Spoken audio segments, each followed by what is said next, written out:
Assalamualaikum warahmatullahi wabarakatuh.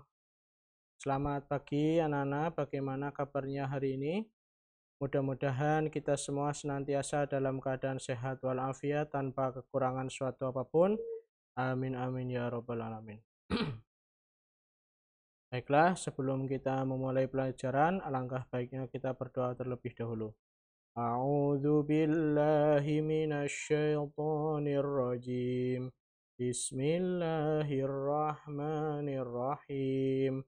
Raditu billahi rabba wa bil islami dina wa bi Muhammadin nabiyya wa rasula. Rabbi sidni ilma warzuqni fahma. Amin ya rabbal alamin. Nah, anak-anak, pada kesempatan kali ini kita akan kembali belajar pelajaran MDTA ya, yaitu mata pelajaran fikih kelas 4 MDTA bab 1 ya. Yang sudah punya LKS Beriman ini yang seperti ini, silahkan dibuka LKS-nya halaman 49 sampai 51 dan juga persiapkan buku tulisnya. Oke. Nah, inilah dia yang akan kita bahas pada kesempatan kali ini, yaitu bab 1 haji, subbab D pembayaran dam, E cara pelaksanaan haji, F urutan pelaksanaan haji, dan G larangan-larangan selama haji.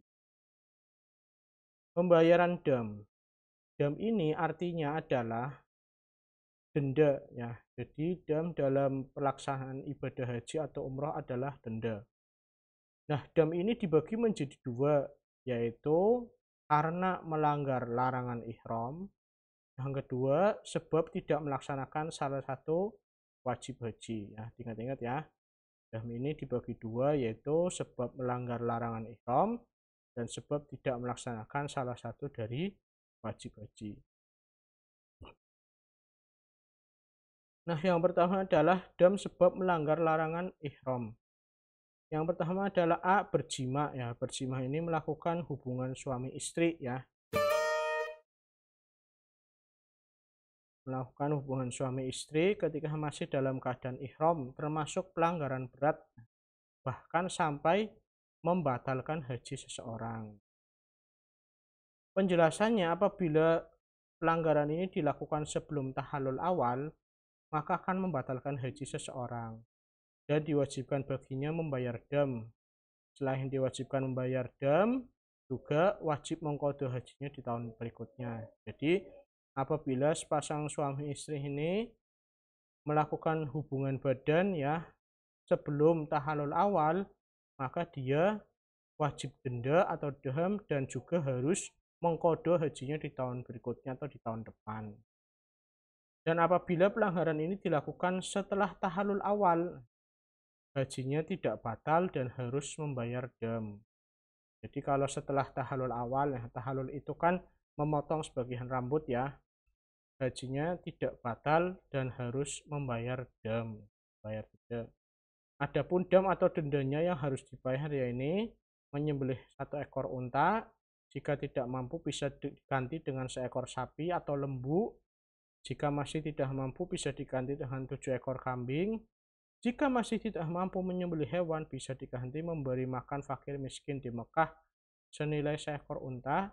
Nah, jika masih tidak mampu, sebagai alternatif terakhir bisa diganti dengan berpuasa yang sepadan dengan ketentuan 1 hari sama dengan 1 mud. Nah, kemudian dam sebab melanggar larangan ihram. Nah, ini yang kedua ya. B, melanggar larangan ihram yang meliputi memakai pakaian berjahit bagi laki-laki, memakai penutup kepala bagi laki-laki, menutup wajah bagi perempuan atau menggunakan cadar ya, memakai kaos tangan bagi perempuan, memakai wewangian pada badan dan pakaian, memakai minyak rambut baik yang harum atau tidak, mencukur rambut dan bulu pada badan, kemudian memotong kuku atau mencabutnya. Sebagai tebusannya bisa dengan membayar dam 1 ekor kambing atau membayar fidyah bersedekah kepada 6 orang miskin masing-masing 1 sok. masing-masing setengah sok atau 2 mud sama dengan 1,5 kilo berupa makanan pokok atau menjalankan puasa 3 hari. Nah, kemudian C. Membunuh binatang buruan di tanah suci kecuali ular, kalajengking, tikus, dan hewan-hewan yang membahayakan. Nah, jadi di tanah suci ini atau di tanah haram ini tidak boleh membunuh hewan. Nah, tidak boleh membunuh binatang buruan kecuali binatang yang memang membahayakan. Nah, dan itu pun sedang dalam posisi mau melakukan atau mau menggigit ya, misalkan ada ular, selagi itu masih bisa disingkirkan ya, tidak usah digigit tidak usah dibunuh, juga sebaiknya disingkirkan saja asalkan itu nantinya tidak akan mengganggu pada jamaah haji yang lain. Jadi pilihan terakhir itu dibunuh untuk hewan-hewan yang membahayakan. Nah, adapun kalau membunuh binatang buruan di tanah-tanah haram, dendanya adalah sebagai berikut. Nah, yang pertama, menyembelih binatang serupa yang dibunuh. Kalau tidak mampu, bersedekah makanan seharga binatang yang dibunuh. Kalau tidak mampu, diganti dengan berpuasa seharga binatang yang dibunuh.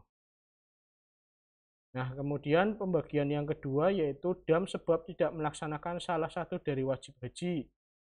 Tidak mengerjakan atau meninggalkan amalan di bawah ini. Yang pertama, tidak hadir di padang Arafah ya. Kemudian mengerjakan haji secara tamattu atau kiron, tidak berihram atau niat haji atau umroh dari mikot, tidak melakukan mabit di Musdalifah dan Mina, tidak melontar jumroh, tidak melakukan tawaf wada atau tawaf perpisahan. Nah, selain itu, dam ini diwajibkan juga bagi jamaah haji atau umroh yang tidak bisa melanjutkan perjalanan ke Mekah karena disebabkan oleh suatu hal, misalkan sakit keras atau keterhalangan karena adanya peperangan misalkan, atau bencana alam ya, sehingga tidak bisa melanjutkan ritual haji ataupun umrohnya. Nah, sebagai sanksi, dendanya ini harus menyembelih seekor kambing. Kemudian cara pelaksanaan haji ya ini.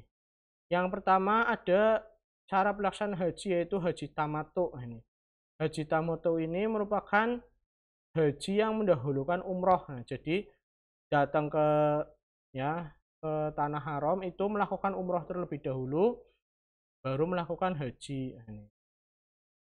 Bagi yang berhaji tamattu wajib untuk menyembelih hewan kurban, yaitu seekor kambing atau 1/7 dari sapi atau 1/7 dari unta pada 10 Dzulhijjah atau di hari-hari tasyrik, karena tanggal 11, 12, dan 13 Dzulhijjah ya. Jadi kalau orang yang haji tamattu ini wajib membayar dam yaitu seekor kambing atau 1/7 dari sapi atau 1/7 dari unta pada tanggal kurban yaitu 10 Dzulhijjah atau hari tasyrik. Kemudian yang kedua ada haji ifrad. Nah, haji ifrad ini merupakan haji yang dikerjakan terlebih dahulu baru umroh ya. Jadi datang melaksanakan haji, setelah itu baru umroh. Nah, mudahnya orang yang berhaji dengan ifrad adalah orang yang menyelesaikan ibadah haji terlebih dahulu. Setelah selesai, jamaah bisa melakukan umroh. Setelah itu jamaah boleh melepas pakaian ihramnya dan boleh menggunakan pakaian lainnya. Jika jamaah melakukan ibadah umroh kembali lagi dengan ihram lagi. Haji dalam jenis ini tidak perlu membayar dam atau denda. Kemudian yang ketiga adalah haji kiron, yaitu haji yang menggabungkan antara niat haji dan umroh sekaligus karena dikerjakan pada bulan-bulan haji. Nah, ini jadi kalau haji kiron ini itu karena pada saat itu sedang waktu atau bulan-bulan haji, nah dia berniat haji sekaligus umroh. Nah, haji yang kiron ini selesai secara bersamaan, namun yang membedakannya dengan macam-macam ibadah haji lainnya adalah adanya kewajiban membayar dam atau denda. Nah, ini dengan cara menyembelih hewan kurban ya, sama seperti haji tamattu ya, bisa seekor kambing atau 1/7 sapi atau 1/7-nya unta pada hari raya Idul Kurban atau hari tasyrik. Kemudian yang selanjutnya adalah urutan pelaksanaan haji. Yang pertama adalah ihram. Nah, ihram dan niat ihram ini menggunakan pakaian ihram ya di mikotnya. Kemudian wukuf di Arafah, mabit di Musdalifah, jumroh Aqobah, mabit di Mina, tawaf ifadah, dan tawaf wada. Nah, yang terakhir adalah larangan-larangan selama ibadah haji. Di antara larangan selama ibadah haji yaitu mengenakan pakaian berjahit, menutup kepala bagi laki-laki, menutup wajah bagi perempuan ya, atau menggunakan cadar ya, mencukur rambut atau bulu, memotong kuku, menggunakan wewangian, membunuh binatang kurban, melangsungkan akad nikah atau menjadi wali nikah, berhubungan badan, bermesraan dengan syahwat. Nah, selanjutnya yang terakhir adalah tugas. Jawablah pertanyaan di bawah ini. Nah, ini ada pertanyaan, 5 pertanyaan. Silahkan jawabannya bisa dicari di LKS Beriman kelas 4 MDTA ini ya, yang halaman 49 sampai 51, atau bisa cari di video ini. Nah, video yang tadi Pak Basri jelaskan ya.